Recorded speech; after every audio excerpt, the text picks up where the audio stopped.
These stories next on News Channel 13, live at 6. The earth shakes again in Southern California. The head of a halfway house for parolees says she's a victim of politics. And the Israelis try to jumpstart the peace talks in the Middle East. All next, join us.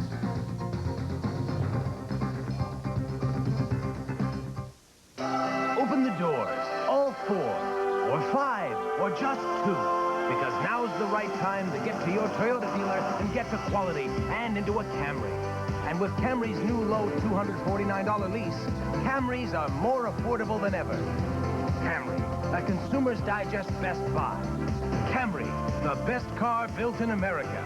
There are special leases on all Camry models during this March sales event, but you'd better hurry. This sales event ends April 5th. Discover a whole new SeaWorld. Cheer as sea lions surf along the rocky shores of Pacific Point Reserve.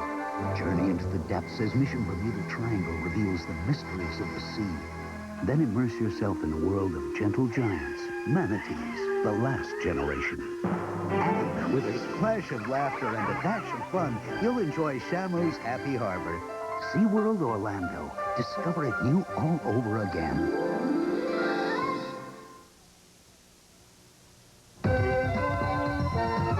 From WNYT, Albany, this is News Channel 13, live at 6. Tonight's top story, Los Angeles rattled hard by another earthquake. This is a picture of the city moments afterward. Good evening, everyone. I'm Pat Menarson. So far, no reports of damage or injuries, but it is still early. The quake hit at 4:21 Eastern Time. This is a videotape of a seismograph recording the shock wave. It lasted about 30 seconds and registered around 5.3 on the Richter scale. Early indications are that it was another in a long series of aftershocks from the earthquake in L.A. on January 17th.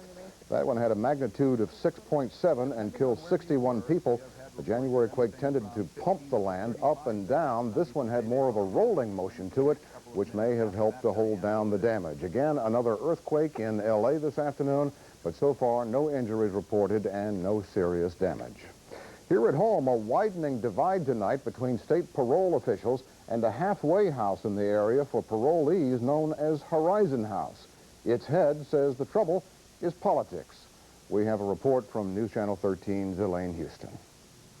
According to published reports, the future of Horizon House, an Albany halfway house, is in jeopardy and could lose the bulk of its funding, $170,000, which comes from its major funding source, the Division of Parole. But according to the head of that halfway house, Enid Siegel, those facts and figures are all wrong. The first thing he said was that Horizon House receives about $170,000 annually. We receive $117,000 annually. He says the sum represents the bulk of its financing. It represents 27% of our financing. 73% is from the Federal Bureau of Prisons.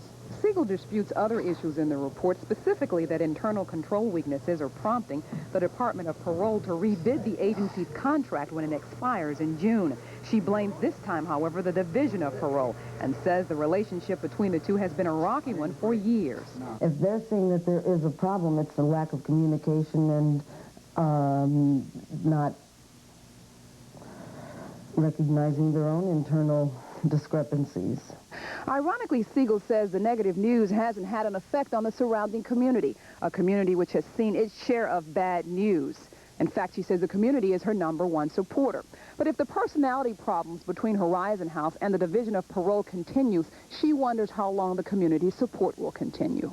Also throwing their support behind Horizon House are parolees. This man asked that his face not be shown. Edith, in my opinion, has been very helpful towards me assisting me in getting out and getting back into society. But the battle between the Division of Parole and Horizon House continues. We've made honest efforts.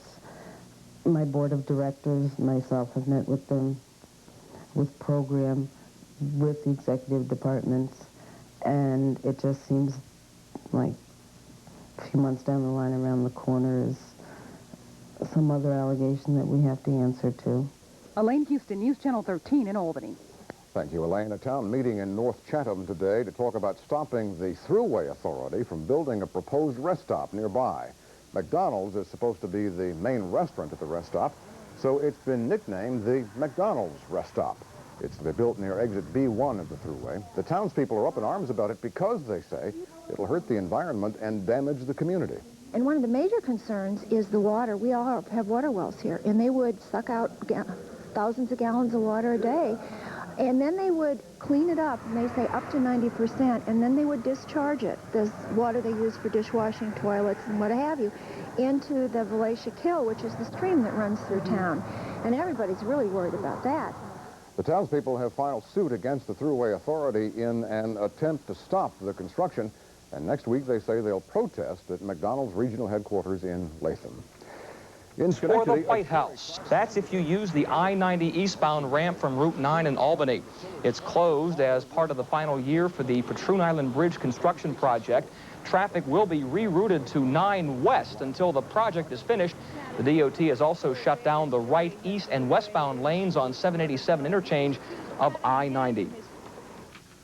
Well, residents along the Rensselaer and Columbia County lines are turning up the heat on McDonald's.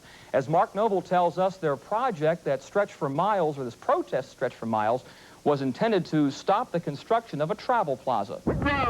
They call themselves the concerned citizens of Chatham, Kinderhook, and Schodack. And by the hundreds, they drove to McDonald's headquarters in Latham today, very vocal against the restaurant's part in the proposed travel plaza. It's planned for the B1 exit area along the Berkshire spur of the New York State Thruway between Bunker Hill and Woodward Roads in Rensselaer County. We understand that McDonald's has veto power over this site, that they can tell the Thruway Authority no. And we feel very strongly if they know why we object and how strong our objections are, they will say no. Touting the environment, crime, and tax revenue as big concerns, they picketed for less than an hour. Most of the chanting that's going on here is really falling on deaf ears because there's nobody at these headquarter offices to respond to them. Still, residents like Mike Zayak felt a need to be there. I don't want to give up my property. Not for a rest area when they've already had rest areas that didn't make it. While we couldn't reach officials from McDonald's today, Thruway officials told us in a statement the site they are protesting is only one of several for review. We've had one public meeting, and we've scheduled one for April 6th, where everyone's comments will be taken into consideration. It's too dangerous for our environment. It's too dangerous for our way of life. Today's protest is probably the most visible and vocal one the group has had since the Travel Plaza idea became an issue 5 months ago. Mark Noble, 10 Eyewitness News. Well, if you're dying... News Channel 13 is sponsored in part by... Us are this coordinated. What you want is what you get at McDonald's today. Meteorologist Steve Cavarizzo. Dan Murphy with sports. This is 10 Eyewitness News at 6 o'clock. Washington Hook and Schodack fought the New York State Thruway Authority and won. Robin Schwartz joins us now live from Bunker Hill Road in Schodack near the battleground. Robin?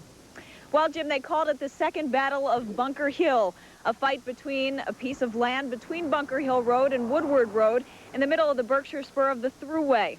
That's where the Thruway Authority proposed putting a travel plaza, but residents here simply wouldn't have it. And they made that fact loud and clear.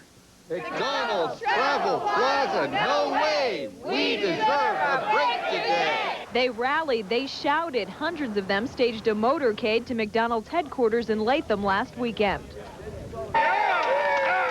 The concerned citizens of Chatham, Kinderhook, and Schodack were very concerned about a deal with McDonald's to put a Thruway travel plaza in their quiet community. We were sure that the Thruway had, which is such an authority that can do exactly as it pleases and answers to no one. And we felt, well, if they wanted it, they were darn well going to do it. But after months of heated debate, the Thruway Authority backed down, announcing it's no longer considering the site along the Rensselaer-Columbia County line. I think there was more interest and enthusiasm against the project than we had originally envisioned, without doubt. We always felt that once they understood why we didn't want this here, they would agree with us, and that is exactly what's happened. You know, we're just thankful that, for us, our village is saved, and all of the issues that we've raised along the way, whether it was water pollution or air pollution and noise and all the rest of it, that people have agreed to see the light. This is a democracy. When people bandy together like this and make their views known, government should listen, and in this case, we did. While the people here are just thrilled, Jim, Governor Cuomo even got involved in this fight. He arranged a meeting between the two sides after he and other politicians got hundreds of angry letters. So no rest stop there. What about elsewhere along the spur? Well, the Thruway Authority assures us that there will be a rest stop somewhere along the Berkshire Spur. They have 4 or 5 other sites to consider, and that is just what they're going to do now. All right, thanks very much, Robin Schwartz. Well, believe it or not, a snowplow was out. Residents from Schodack, Chatham, and Kinderhook had been vocal in opposing the travel plaza, saying it would disturb the rural character of the area. Now the Thruway Authority has decided to suspend efforts to establish the rest area at the Bunker Hill site. The nation's oldest